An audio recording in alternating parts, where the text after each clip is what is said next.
Hello friend, कैसे हैं आप लोग।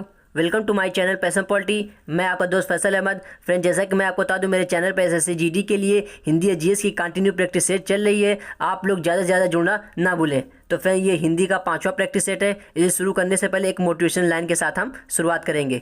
विकल्प बहुत मिलेंगे मार्ग भटकाने के लिए, संकल्प एक ही काफ़ी है मंजिल तक जाने के लिए। तो फ्रेंड्स, आप लोग कॉपी कलम लेके तैयार हो जाइए और हर क्वेश्चन का जल्दी से जल्दी आंसर देने की कोशिश कीजिएगा और फिर मैं एक्सप्लेन के साथ पूरा बताने की कोशिश करूंगा।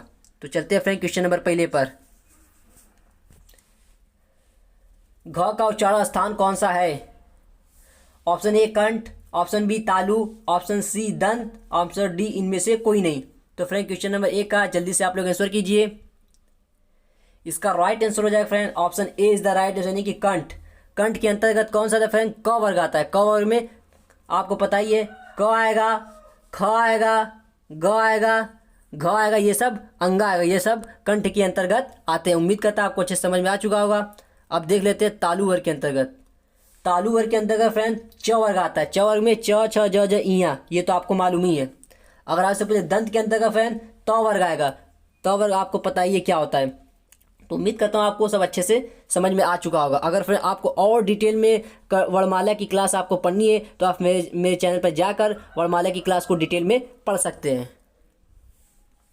चलते क्वेश्चन नंबर 2 पर।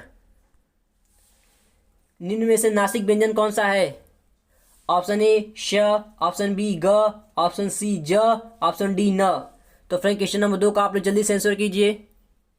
इसका राइट आंसर है friend option D is the right answer, यानी कि न हो जाएगा। न हो जाएगा, म हो जाएगा, अड़ा हो जाएगा, इया हो जाएगा, अंग हो जाएगा। ये सब फ्रेंड नासिक के अंतर्गत आता है। ये सब सारे आप लोग नोट कर लीजिए फ्रेंड अपने कॉपी पर। ये सब नासिक के अंतर्गत आता है। नासिक का मतलब होता है कि हर वर्ग का 5वां अक्षर वो नासिक के अंतर्गत आता है। इसे भी अपने माइंड में फ्रेंड अच्छे से सेट कर लीजिएगा। उम्मीद करता हूँ आपको सब समझ में आ रहा होगा। चलते क्वेश्चन नंबर 3 पर। निम्न में कौन सी संधि है? ऑप्शन ए दीर्घ संधि, ऑप्शन बी गुण संधि, ऑप्शन सी यड़ संधि, ऑप्शन डी अयादी संधि। तो फ्रेंड, क्वेश्चन नंबर 3 का आप लोग आंसर कीजिए। इसका राइट आंसर हो जाएगा friend option C is the right answer, यानी कि यड़ संधि हो जाएगा। इसका संधि विच्छेद करेंगे फ्रेंड तो नी प्लस ऊन हो जाएगा। अगर इसकी पहचान मैं आपको बता दूं, इसमें क्या होता है, य और व से पहले आपको ज़्यादातर आधा अक्षर देखने को मिलता है। देखिए, य से पहले आधा ना आपको देखने को मिल ही रहा है, तो ये इसकी पहचान है। अगर आपको और डिटेल में पढ़ना है फ्रेंड, आप मेरे चैनल पर जाकर संधि की क्लास देख सकते हैं। क्वेश्चन नंबर 4 पे चल रहे फ्रेंड्स। निम्न में से संगम में उपसर्ग होगा। ऑप्शन ए सन उपसर्ग होगा, ऑप्शन बी नी, ऑप्शन सी उप, ऑप्शन डी सम। तो फ्रेंड, क्वेश्चन नंबर 4 का आप लोग आंसर कीजिए। इसका राइट आंसर है friend option D is the right, यानी कि सम होगा। म में हलंत रहेगा, तो यानी कि संगम में कौन सा उपसर्ग होगा? सम होगा। अगर आपसे पूछेगा संभव शब्द में कौन सा उपसर्ग होगा, तो उसमें भी सम ही होगा। संतुष्ट में भी सम उपसर्ग होगा। उम्मीद करता हूँ आपको अच्छे से समझ में आ चुका होगा। क्वेश्चन नंबर 5 पे चल रहे फ्रेंड्स। निम्न में से चिकनाहट में प्रत्यय होगा। ऑप्शन ए इक प्रत्यय होगा, ऑप्शन बी आयत प्रत्यय होगा, ऑप्शन सी आहट प्रत्यय होगा, ऑप्शन डी इनमें से कोई नहीं। तो फ्रेंड, क्वेश्चन नंबर 5 का आप लोग आंसर कीजिए। इसका राइट आंसर है friend option C is the right answer, यानी कि आहट प्रत्यय होगा। यानी कि चिकना मूल शब्द है, उसमें आहट प्रत्यय लगा है। चिकना मूल शब्द है, उसमें क्या है? आहट प्रत्यय लगा है। तो आहट प्रत्यय लगने से क्या हो गया? चिकनाहट हो गया। फिर अपना प्यार और सपोर्ट जरूर दिखाएं फ्रेंड्स। अब चलते हैं फ्रेंड, आगे बढ़ते हैं। अगर वीडियो पसंद है फ्रेंड तो लाइक, कमेंट, शेयर, सब्सक्राइब करना ना भूलें। चलिए फ्रेंड, क्वेश्चन नंबर 6 का आप लोग आंसर कीजिए। लंबोदर में समास है। ऑप्शन ए द्विगु समास, ऑप्शन बी कर्मधारय समास, ऑप्शन सी बहुब्रीहि समास, ऑप्शन डी इनमें से कोई नहीं। तो फ्रेंड, क्वेश्चन नंबर 6 का आप लोग जल्दी से आंसर कीजिए। इसका right answer friend option see the right answer, यानी कि बहुब्रीहि समास है। लंबोदर का मतलब लंबा है उधर जिसका, अर्थात गणेश। यानी कि बहुब्रीहि समास में दोनों पद प्रधान नहीं होता है, तो बहुब्रीहि समास ये हो जाएगा। अगर आपसे पूछेगा कि द्विगु समास क्या आता है, इसका पहला पद संख्यावाची विशेषण होता है। जैसे चौराहा हो गया, नवरत्न हो गया, ये सब द्विगु समास के अंतर्गत आएगा। निम्न में से आदमी किस भाषा का शब्द है? ऑप्शन ए पुर्तगाली, ऑप्शन बी अरबी, ऑप्शन सी तुर्की, ऑप्शन डी इनमें से कोई नहीं। तो फ्रेंड क्वेश्चन नंबर 7 का आप लोग आंसर कीजिए। इसका राइट आंसर हो जाएगा friend option B is the right answer, यानी कि अरबी भाषा का शब्द है। अगर आपसे पूछेगा कि पुर्तगाली भाषा के शब्द में कौन सा है, जैसे मेज हो गया, आलमारी हो गया, फीता हो गया, ये सब पुर्तगाली भाषा के अंतर्गत आता है फ्रेंड।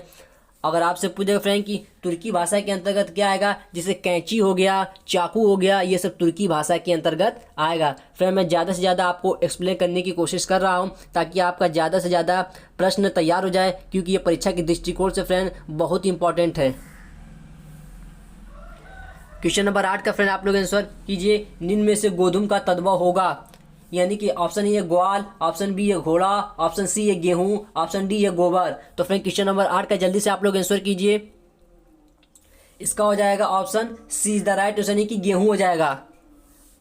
अगर आपसे पूछ देगा फ्रेंड कि गोपाल का तद्भव क्या होगा, तो गोपाल का तद्भव ग्वाल होता है। अगर आपसे पूछेगा फ्रेंड कि घोटक का तद्भव क्या होगा, तो उसका घोड़ा हो जाएगा। अगर आपसे पूछेगा फ्रेंड कि गोमय, गोमय शब्द जो होता है गोमय, ये तत्सम शब्द है, गोमय का तद्भव क्या होगा फ्रेंड, तो गोमय का तद्भव आपको ऑप्शन नंबर डी दिख रहा है, यानी कि गोबर हो जाएगा। उम्मीद करता हूँ सारा ऑप्शन फ्रेंड आपको अच्छे से डिटेल में समझ में आ चुका होगा। अब आगे बढ़ते हैं फ्रेंड। क्वेश्चन नंबर 9, पेड़ से पत्ते गिरते हैं में कौन सा कारक है? ऑप्शन ए कर्ता कारक, ऑप्शन बी है कर्म कारक, ऑप्शन सी है करण कारक, ऑप्शन डी आपदान कारक। तो फ्रेंड क्वेश्चन नंबर 9 का आप लोग आंसर कीजिए। इसका राइट आंसर फिर option D is the right answer, यानी कि आपदान कारक होगा। आपदान कारक में क्या होता है? फिर अलगाव की स्थिति होती है, जैसा कि आपको पता है। क्वेश्चन नंबर 10, लंबा शब्द में कौन सा विशेषण होगा? ऑप्शन ए गुणवाचक विशेषण, ऑप्शन बी परिमाणवाचक विशेषण, ऑप्शन सी संख्यावाचक विशेषण, ऑप्शन डी इनमें से कोई नहीं। तो फिर क्वेश्चन नंबर 10 का आप लोग जल्दी से आंसर कीजिए। इसका राइट आंसर हो जाएगा फिर option A is the right, यानी कि गुणवाचक विशेषण। गुणवाचक विशेषण में गुण के बारे में, जैसे कि लंबा हो, बौना हो, नाटा हो, अच्छा हो, बुरा हो, ये गुणवाचक विशेषण के अंतर्गत आता है। अब देख लीजिए ऑप्शन बी क्या है, परिमाणवाचक विशेषण, जिसे क्या नापा जाता है, तौला जाता है, वो परिमाणवाचक विशेषण के अंतर्गत आता है। जैसे मान लो 2 किलो चावल, तो ये क्या होगा? परिमाणवाचक विशेषण के अंतर्गत आएगा।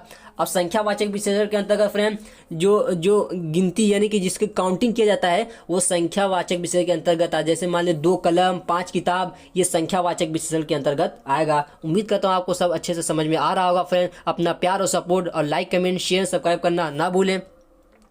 आगे बढ़ते फ्रेंड। चलिए फ्रेंड क्वेश्चन नंबर 11 का आप लोग आंसर कीजिए। निम्न में से कौन स्त्रीलिंग है? ऑप्शन ए सपेरा, ऑप्शन बी खानदान, ऑप्शन सी दूध वाला, ऑप्शन डी रायता। तो जैसा कि मैं आपको बता दूं फ्रेंड, ऑप्शन ए, बी और सी ये क्या है फ्रेंड? पुल्लिंग है। और जो ऑप्शन चौथा दिख रहा है ये स्त्रीलिंग हो जाएगा। यानी कि रायता क्या है? रायता है, लस्सी है, सियाई है, शराब है, ये सब स्त्रीलिंग के अंतर्गत आता है फ्रेंड। इसे अच्छे से अपने कॉपी में नोट कर लीजिए। क्वेश्चन नंबर 12 पे चलते हैं फ्रेंड्स। निम्न में से कौन बहुवचन है? ऑप्शन ए सेना, ऑप्शन बी पानी, ऑप्शन सी जनता, ऑप्शन डी प्राण। तो फ्रेंड क्वेश्चन नंबर 12 का आप लोग जल्दी से आंसर कीजिए। इसका राइट आंसर हो जाए friend option D is the right, यानी कि प्राण बहुवचन। प्राण है होश, केश, लोग, दर्शन, हस्ताक्षर, आंसू। फिर ये जो सारा सब मैं बताऊं फ्रेंड, ये सब बहुवचन के अंतर्गत आता है। इसे अच्छे से अपने माइंड में सेट कर लीजिए, अपने कॉपी फ्रेंड नोट कर लीजिए। अगर आपसे पूछे कि ये जो जनता है फ्रेंड, ये एक वचन के अंतर्गत आता है, इसे भी अपने माइंड में सेट कर लीजिएगा फ्रेंड्स। पानी हो गया, तेल हो गया, सॉरी सेना हो गया, तेल हो गया, जो भी है फ्रेंड्स, ये सब एक वचन के अंतर्गत आते हैं। यानी कि द्रव्य की सूचना देने वाले शब्द एक वचन के अंतर्गत आते हैं। और समूहवाचक संज्ञाएं जो होती है फ्रेंड, ये भी एक वचन के अंतर्गत आता है। इसे भी अच्छे से समझ लीजिए। तो जैसे आपको दिख रहा होगा सेना, सेना क्या एक समूहवाचक संज्ञा थी, एक वचन हो जाएगा। पानी क्या है? द्रव्यवाचक संज्ञा, इसे ये एक वचन के अंतर्गत आएगा। ऐसे आप पकड़ लेंगे आसानी से। क्वेश्चन नंबर 13 पे चलते हैं फ्रेंड्स। आम्र, रसाल, पिकबंधु, अति सौरभ किसका पर्यायवाची है? ऑप्शन ए घोड़ा, ऑप्शन बी आकाश, ऑप्शन सी आम, ऑप्शन डी इनमें से कोई नहीं। तो फ्रेंड क्वेश्चन नंबर 13 का आप लोग आंसर कीजिए। इसका right answer friend option see the right, यानी कि आम का पर्यायवाची है। क्वेश्चन नंबर 14 पे चलते हैं फ्रेंड्स। निम्न में से अंतर्द्वंद का विलोम शब्द होगा?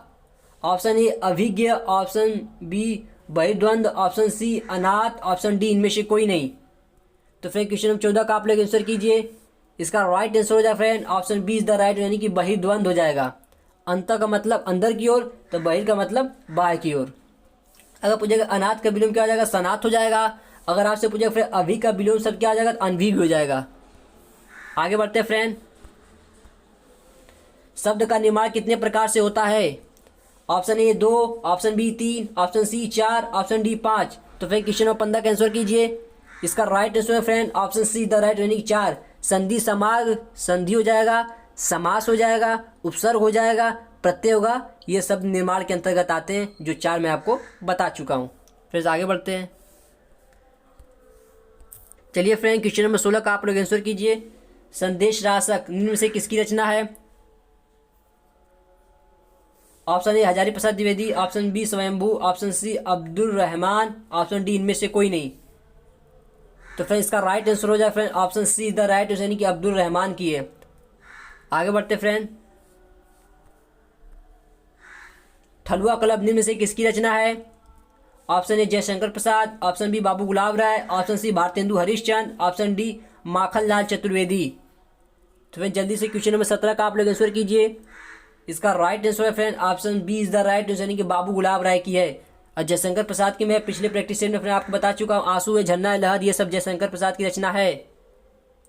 अगर आपसे पूछे कि भारतेंदु हरिश्चंद्र की रचना कौन सी फ्रेंड? नील देवी, प्रेम प्रलाप, प्रेम माधुरी, ये सब भारतेंदु हरिश्चंद्र की रचना। इसे भी अपने कॉपी पर नोट कर लीजिए फ्रेंड्स, ये परीक्षा के दृष्टिकोण से बहुत ही इंपॉर्टेंट है। क्वेश्चन नंबर 18 पे चलते हैं फ्रेंड्स। हवा में हस्ताक्षर निम्न में से किसकी रचना है? Option A Kailash Vajpeyi, option A Kailash Vajpeyi, option B Ramdhari Singh Dinkar, option C Surendra Verma, option D इनमें से कोई नहीं। तो इसका राइट आंसर हो जाएगा friend option A is the right answer, यानी कि कैलाश वाजपेयी की है। आगे बढ़ते फ्रेंड। कितनी नाव में कितनी बार निम्न में से किसकी रचना है? Option A Agyeya, option B Jaishankar Prasad, option C Surendra Verma, option D इनमें से कोई नहीं। तो इसका राइट आंसर हो जाएगा friend option A is the right answer, यानी कि अज्ञे की है। क्वेश्चन नंबर 20 पे चलते हैं फ्रेंड। अर्थ के आधार पर वाक्य के कितने भेद होते हैं? Option A 2, option B 3, option C 6, option D 8। तो इसका राइट आंसर है friend option D is the right, यानी कि 8। फिर अब मिलेंगे नेक्स्ट प्रैक्टिस सेट में। टेक केयर, बाय बाय, और अपना प्यार और सपोर्ट जरूर दिखाएं फ्रेंड्स।